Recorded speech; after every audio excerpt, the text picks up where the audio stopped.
Now let's sing a camping song. It's about rowing your canoe, like the little critter did. Okay, ready? It goes like this. My paddle's keen and bright, flashing with silver. Follow the wild goose fly, dip, dip, and swing. Let's do it one more time. Ready, here we go. My paddle's keen and bright, flashing with silver. Follow the wild goose fly, dip, dip, and swing. Yay! Monster and Mouse Go Camping by Deborah Underwood, illustrated by Jared Chapman, read with permission by Houghton Mifflin. Thank you. Monster and Mouse Go Camping.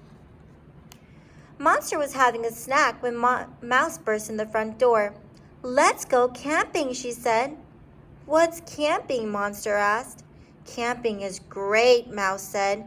"You walk in the woods, you sleep in a tent, you tell spooky stories." "It sounds scary," said Monster. "The stories are supposed to be scary," said Mouse. "Camping sounds scary," said Monster. "Piffle," said Mouse. "It will be fun. I'm a good camper. I'll take care of you."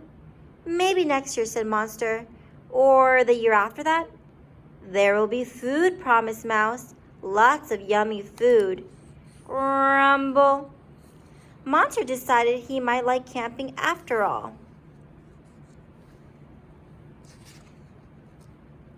Mouse brought all the supplies to Monster's house. "I made a list so we won't forget anything," she said. "You read the list and I'll pack. We need 2 sleeping bags, 1 tent, 1 lamp, food." "2 sleeping bags," said Monster. "Check," said Mouse. 1 tent, said Monster. "Check," said Mouse.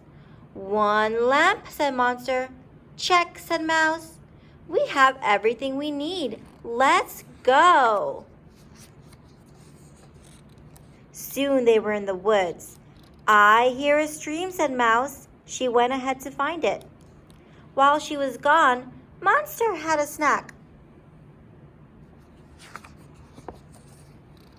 After they rested by the stream, they walked some more. "I think this is the right trail," said Mouse. She went ahead to make sure.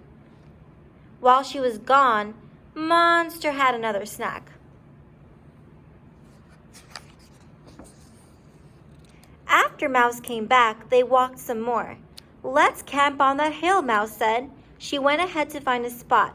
While she was gone, Monster had another snack. "Come on, Monster. I found the perfect place for us to camp," called Mouse. Monster joined the Mouse on the hilltop. "Let's set up the tent," said Mouse. "Uh-oh," said Monster.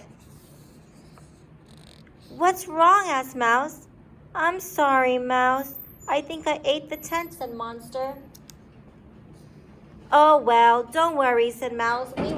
We will sleep under the stars. Our sleeping bags will keep us cozy."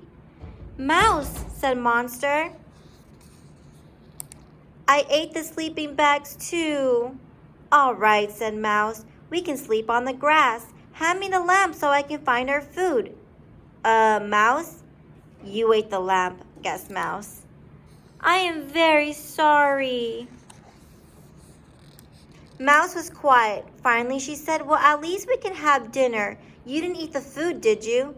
"Mouse, I did not eat the food," Monster said proudly. Mouse looked in the box. She looked in her backpack. "Monster," she said. "Yes, Mouse?" "I forgot the food." "That's all right, Mouse," Monster said.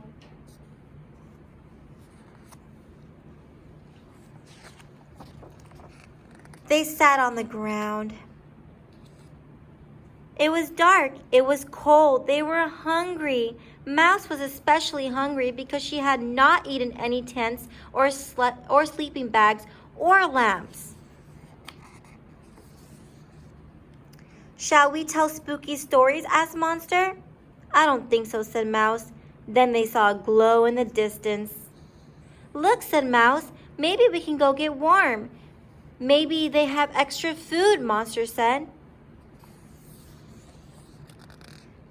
The campers were toasting marshmallows while a man told a spooky story.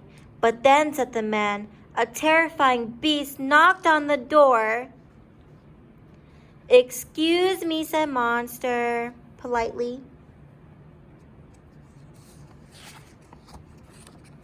Ah! They're leaving. Monster and Mouse stood alone in the campsite. Look, said Mouse, sleeping bags. And food, said Monster. And tent, said Mouse. And food, said Monster. I wonder why they left so quickly, asked Monster. No idea, said Mouse.